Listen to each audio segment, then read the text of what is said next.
Movie की शुरुआत में बक नाम के कुत्ते को दिखाते हैं। यहाँ आओ बक, ये बन ले लो। ऐसा कहकर एक आदमी उसे बुलाता है और उसे छोटा पीस देता है, पर बक बड़ा पीस खाकर चला जाता है। रास्ते में दो आदमी बड़ा आइस बार लेके जा रहे होते हैं।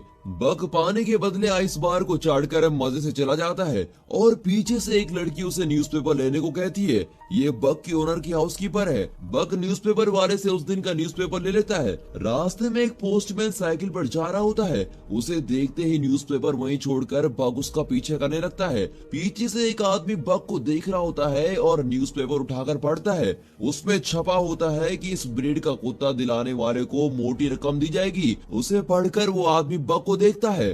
बक पोस्टमैन का पीछा नहीं छोड़ता और कुछ दूर पर बेचारा पोस्टमैन गिर जाता है। वो हाउसकीपर से कहता है कि कुत्ता संभालो मैडम, मुझे मरवाओगी क्या? वो लड़की बक से कहती है, बक तुम घर जाओ और सबको जगाओ, गुड बॉय। बक घर में सबको जगाने के बजाय उन्हें टॉर्चर कर रहा होता है। उन बेचारों के बेड पर कूद कूद कर उन्हें हवा में उड़ा रहा होता है। वो इतनी तेज भागता है कि किचन में रखे कप्स भी वाइब्रेट करने लगते हैं। वहाँ के कुक्स भी बक की आवाज सुनते ही सारा खाना छुपा देते हैं और अब बक तेजी से किचन में आता है तो वहाँ खाने की कोई चीज नहीं दिखाई देती। बेचारा बक बेबस होकर नौकरों को देखने लगता है, लेकिन वे बक को कुछ नहीं देते और उसे बाहर भगा देते हैं। फिर बक को उसका ओनर घर के बाहर लेके जाता है और दरवाजा बंद कर देता है, पर बक खिड़की से अंदर आने के लिए फिर से कूद रहा होता है। पर ओनर कहता है कि आज के दिन तुम बाहर रहोगे और तुम खुद ही डिसिप्लिन सीख जाओगे। इतने में बक एक खरगोश को देखता है और उसके बिल तक उसका पीछा करता है। फिर वो अपना सर बिल में घुसा देता है। जब वो सर बाहर निकालता है तो देखता है कि वहाँ बहुत सारे लोग आ रहे हैं। तब पता चलता है कि घर में मेहमान आए हैं और उन्हीं के लिए शानदार दावत तैयार हो रही है। अब लॉन में सारा खाना सेट कर दिया जाता है, जिसे देखकर बक खुशी से झूम उठता है। तभी सारे गेस्ट ग्रुप फोटो खिंचवा रहे होते हैं। तभी क्लिक करते वक्त मुंह में एक लेग पीस लिए बक बीच में आकर फोटो के लिए पोज करता है और सभी चौंक कर बक को देखते हैं। फिर टेबल को देखते हैं तो लगता है जैसे खाने पर बवंडर गुजरा हो। ओनर गुस्से में बक के मुंह से लेग पीस खींचता है, पर उसके हाथ में सिर्फ हड्डी आती है। स्मार्ट बॉय बक ने मांस ऑलरेडी खा लिया होता है। उस रात ओनर उसे डांटता है कि एक दिन भी तुम डिसिप्लिन फॉलो नहीं कर सकते क्या? आज सबके सामने तुमने मेरी नाक ही कटवा दी। ये कहकर वो दरवाजा बंद कर लेता है और बक को बाहर सोने को कहता है। सुबह होने पर एक आदमी वहाँ आकर बक को बुलाता है। बक सोचता है ये नया कैरेक्टर कौन है भाई। वो उस आदमी के पास जाता है। ये वही आदमी है जिसने पहले दिन न्यूज़पेपर का ऐड पढ़ा था। बक उसकी गाड़ी में बहुत सारा खाना देखता है और उसके अंदर चढ़ जाता है। तब अचानक कुछ लोग दरवाजा बंद कर देते हैं। अब वे बक को ट्रेन में कहीं लेके जा रहे होते हैं। बेचारा बक कंफ्यूज हो जाता है कि ये लोग उसे कहाँ लेके जाने वाले हैं और बॉक्स के छेद से वो बाहर देख रहा होता है। एक जगह पर उस बॉक्स को एक आदमी तोड़ता है। बक बाकी बॉक्स को खुद ही तोड़कर बाहर आ जाता है। वो आदमी डांटता है कि ओवर एक्टिंग मत कर, सिर्फ मेरे ऑर्डर्स फॉलो कर। बक उस पर झपटता है, पर वो छड़ी से उसे मारता है। अब बक किसी तरह संभल कर खड़ा हो जाता है। वो आदमी कहता है कि मेरी बात मानोगे तो नहीं मारूंगा, समझे? और डर के मारे बेचारा बक चुपचाप हो जाता है। फिर वो बक को एक खंबे से बांध देता है। बक रस्सी तोड़ता है और सबको धक्का देकर ऊपर भागता है। ऊपर जाकर पता चलता है कि वो एक शिप में है और वो शिप अलास्का जा रहा है। अब वे बक को एक बूढ़े के हवाले करते हैं। बक को वहाँ के लोगों के पहनावा थोड़ा अजीब सा लगता है। चलते चलते वो पहली बार बर्फ पर पैर रखता है और उस मोमेंट को बहुत ही एंजॉय कर रहा होता है। इतने में बर्फ गिरने लगता है और उसकी खुशी का तो ठिकाना नहीं होता। कुछ दूर पर वो जॉन नाम के एक बूढ़े से टकराता है। जॉन उसे देखकर चला जाता है, पर उसका माउथ ऑर्गन गिर जाता है। बक उसे उठाकर जॉन का पीछा करता है। अब जॉन शिप पर चढ़ जाता है और मुड़कर देखता है कि बक के मुंह में उसका माउथ ऑर्गन है। वो अपना माउथ ऑर्गन ले लेता है। तभी एक आदमी बक के गले में रस्सी डालकर लेके चला जाता है। बक को किसी पेट शॉप में छोड़कर वो चला जाता है। तब पैरोट नाम का एक आदमी आकर बक को खरीद लेता है। फिर वो उसे लेकर एक बर्फीली जगह पे लेके जाता है, जहाँ लोग भारी बोझ लेकर एक रस्सी की मदद से पहाड़ पर चढ़ रहे होते हैं। पैरोट बक से कहता है तुम आगे जाना चाहते हो तो जा सकते हो। अब बक खुश होकर आगे बढ़ता है। ऊपर जाकर पता चलता है कि उस बर्फीले पहाड़ पर एक गांव बसा हुआ है। अब पैरोट की असिस्टेंट फ्रेंकोइस को दिखाते हैं। वो पैरोट से पूछती है मैंने 2 कुत्ते मांगे थे और आप एक ही लेके आए। पैरोट कहता है कि ये एक ही 2 के बराबर है। फ्रेंकोइस बक को देखती है और उसे दूसरे कुत्तों से इंट्रोड्यूस करवाती है, जिनमें से एक हस्की ब्रीड का कुत्ता है। उसे देखकर कहती है कि यह है स्पिट्स और आज से यही तुम्हारा बॉस है। फिर वे कुत्तों को एक गाड़ी से बांध देते हैं और कुत्ते तेज दौड़ने लगते हैं। बक काम पर नया होने के कारण पहले डगमगाता है और सारे कुत्ते एक और भाग रहे होते हैं और बक किसी दूसरी डायरेक्शन में भाग रहा होता है। कुछ दूर पर गाड़ी उलटकर गिर जाती है। अगले दिन फिर से उसी तरह कुत्ते बांधे जाते हैं और वे कुछ पार्सल डिलीवर करते हैं। रात को सारे कुत्ते फिश खा रहे होते हैं। तब स्पिट्स बिल्कुल एक बॉस की तरह दूसरे कुत्ते का फिश छीनकर खाने लगता है। ये देखकर बक उस बेचारे को अपना फिश दे देता है। उसकी रहमदिली देखकर बाकी कुत्तों के दिल में बिग बी का गाना हो रहा होता है। अब अगले दिन वहाँ का तालाब फ्रीज हो जाता है। उसमें छोटा गड्ढा बनाकर स्पिट्स अकेला पानी पीता है और दूसरे कुत्तों को पीने नहीं देता। तभी बक पास एक बड़ा गड्ढा खोदकर दूसरे कुत्तों को पानी के लिए इंतजाम करवाता है। अब पैरोट और फ्रैंकोइस उस फ्रोजन लेक पर चल रहे होते हैं। अचानक बर्फ मेल्ट होता है और फ्रैंकोइस पानी में गिर जाती है। बक तुरंत दौड़कर पानी में कूद जाता है और फ्रैंकोइस को बचा लेता है, लेकिन खुद पानी में डूबने लगता है। बक बक चिल्लाकर पैरोट चिल्लाने लगता है और उसे हाथ देता है, पर वो नजर नहीं आता। पैरोट मायूस होकर बैठ जाता है। तभी उसे कोई एक छड़ी पकड़ाता है। वो उस छड़ी से बर्फ को तोड़ते हुए मुड़कर देखता है तो वहाँ बक खड़ा होता है। पैरोट खुशी से उसे गले लगा लेता है। स्पिट्स ये सब दूर से देख रहा होता है और उसे बक के नाम से अब चिढ़ होने लगती है। अगले सीन में बक एक रैबिट को पकड़ता है और उसे बिना कुछ किए छोड़ देता है। अब स्पिट्स उस रैबिट को चेस करके उसे मार डालता है। फिर वो आकर बक को देखता है। उसकी आंखों में साफ नजर आता है कि यहाँ एक ही गुंडा है और वो गुंडा मैं हूँ। वो कहता है, पहले तुम कुत्तों के फेवरेट बने और अब ओनर के फेवरेट भी बन गए। मेरी जगह लेना चाहते हो तो मुझसे मुकाबला करो। फिर वो भागकर बक को अटैक करके उसको जमीन पर पटक देता है। फिर दूसरे कुत्तों से उसकी नस्लें कहते हैं, देखा, हमेशा मैं ही बॉस रहूंगा। बाकी कुत्ते डर के मारे फ्रीज हो जाते हैं। अब बक उठकर स्पिट्स को घूरता है। स्पिट्स फिर उसे अटैक करने जाता है, पर इस बार बक उसे ऊपर उठाता है और फट से जमीन पर पटक देता है। स्पिट्स डर जाता है और इस तरह बक उनका नया डॉन बन जाता है। अगले दिन पैरोट गाड़ी तैयार करके स्पिट्स को ढूंढता है, पर वो कहीं नजर नहीं आता। पैरोट दूसरे कुत्ते को उसकी जगह पर बांधता है, पर वो कुत्ता नखरे करने लगता है। अब पैरोट परेशान होकर चला जाता है। तभी बक उस जगह पर आकर खड़ा होता है। पैरोट उसे शाबाशी देकर बेल्ट पहनाता है और गेट सेट गो कहते ही बक और उसके साथी तेज भागने लगते हैं। वहाँ कई रेंजर्स दौड़ रहे होते हैं। रेंजर्स के बीच बक की टीम अपने रथ को खींच रही होती है। इस सीन को शानदार नहीं तो और क्या कहेंगे। तभी पहाड़ से ढेर सारा बर्फ सरक कर तेजी से नीचे आ रहा होता है।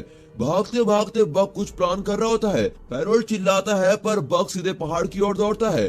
पहाड़ के नीचे गुफा होती है और बक की टीम तेजी से उस गुफा को पार कर लेती है और वे दूसरी तरफ निकल जाते हैं। इस तरह हमारा समझदार बक सबको बचा लेता है। फिर वे अपने डेस्टिनेशन की ओर दौड़ रहे होते हैं, पर वहाँ लोगों को देखकर बक सडन ब्रेक मारता है। उसे पता नहीं होता कि अगले सेकंड सारे कुत्ते उसके ऊपर क्रश करने वाले हैं। ये देखकर तो हमें भी हंसी आ जाती है। तभी पैरोट बक को बताता है कि हम सिर्फ लेटर्स डिलीवर नहीं करते, बल्कि उनमें कई लोगों का दुख सुख प्यार जैसे कई इमोशन का पैकेज डिलीवर करते हैं। और ये हमारा काम नहीं बल्कि हमारी जिम्मेदारी है।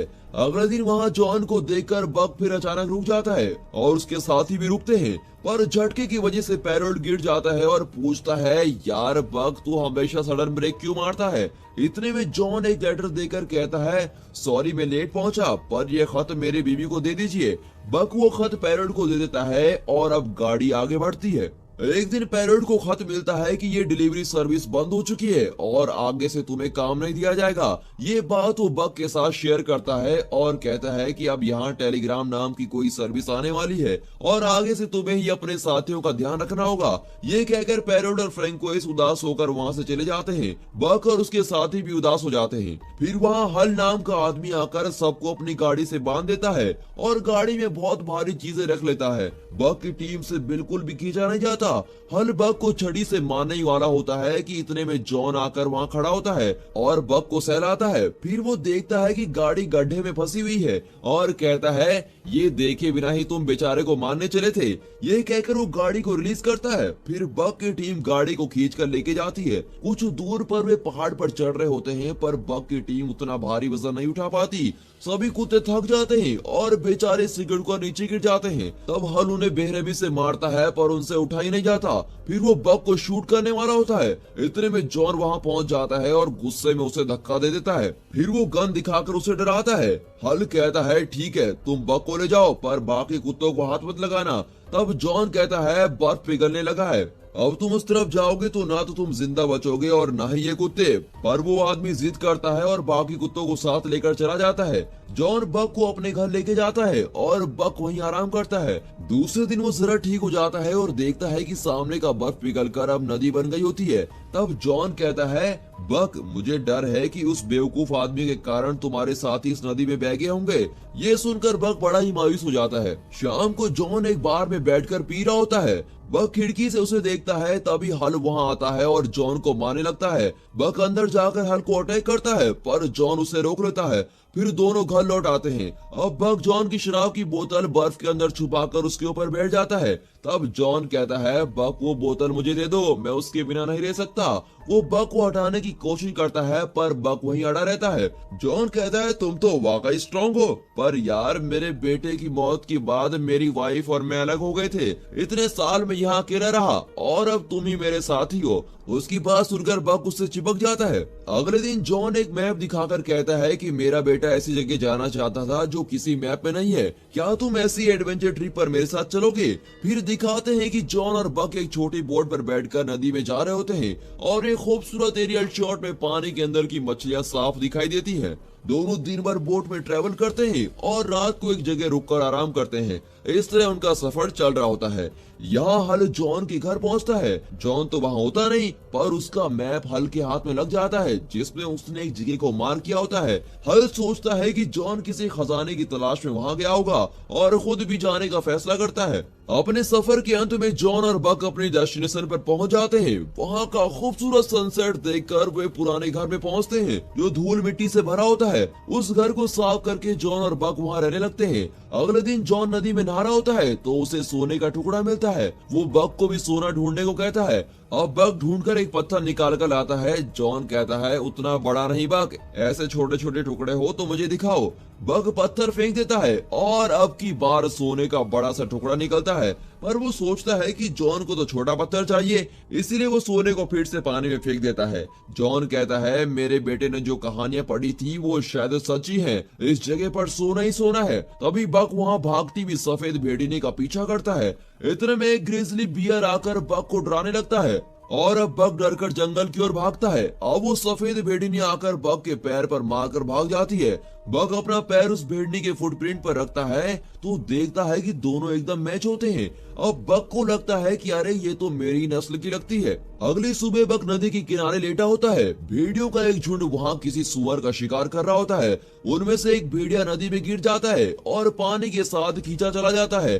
कुछ दूर पर एक पेड़ गिरा हुआ होता है और भेड़िया उसे पकड़ लेते हैं। इतने में बक जल्दी से जाकर उस पेड़ को जमीन की तरफ मोड़कर उसे बचा लेता है और अब सारे भेड़िए बक के फ्रेंड्स बन जाते हैं। वे बक को शिकार करना सिखाते हैं। बक हर चीज में माहिर हो जाता है। वो दूसरे जानवरों, पक्षियों और मछलियों का भी शिकार करता है, लेकिन वो अपना हर शिकार जॉन को लाकर देता है।